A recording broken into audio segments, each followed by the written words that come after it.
Hello everyone, my name is Max. Thank you all for watching. This will be my review of a familiar horn that I've previously reviewed on this channel, just from a different era.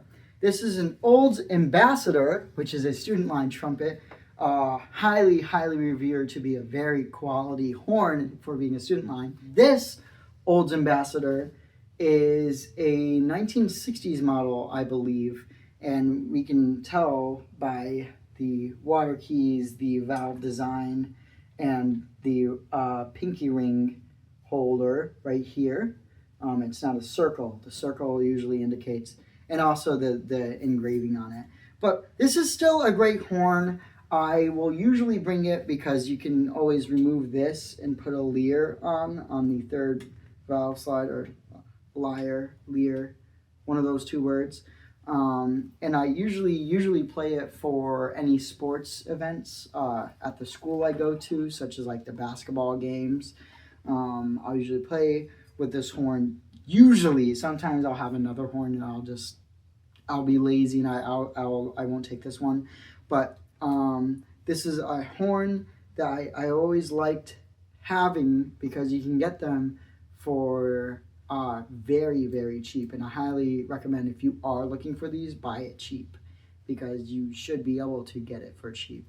I got this guy for cheap. The valves always feel great on the Olds Ambassadors, and the playing feels pretty solid again for being a student horn.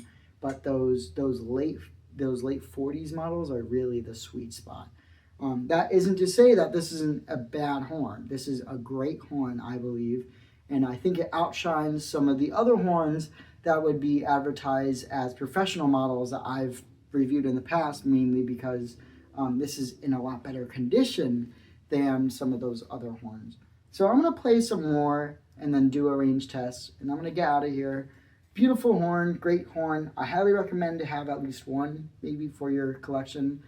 Depending on if you want a big collection. I personally don't want a big collection anymore, so I'm getting rid of all unpractical horns. But this can be a very practical horn, especially if you're of the age where you're playing outside a lot and that stuff, and you don't want your nicer concert horns getting exposed to those types of conditions. Okay. I don't even know what I'm going to play. I think I'm just going to mess around a little.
On to the range test now.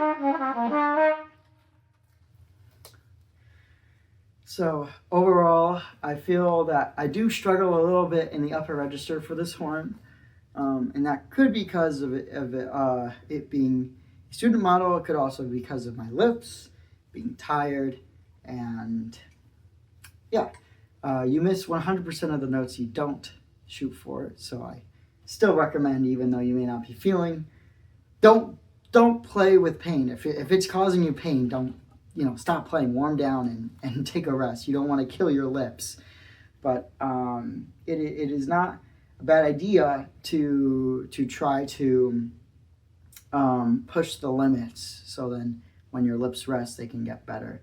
But if all you're doing is working on playing high notes, then you should probably rethink the way you're practicing, because I've played with a lot of people that only practice high notes and they don't sound good in any other range of their horn, and actually they're very iffy with hitting the notes in the upper registers. So keep that in mind. Happy practicing. I always recommend, especially you're around the college age or high school age, maybe have a backup horn, or if you're looking to get a first horn, Old's Ambassador, highly recommend. Have a good one.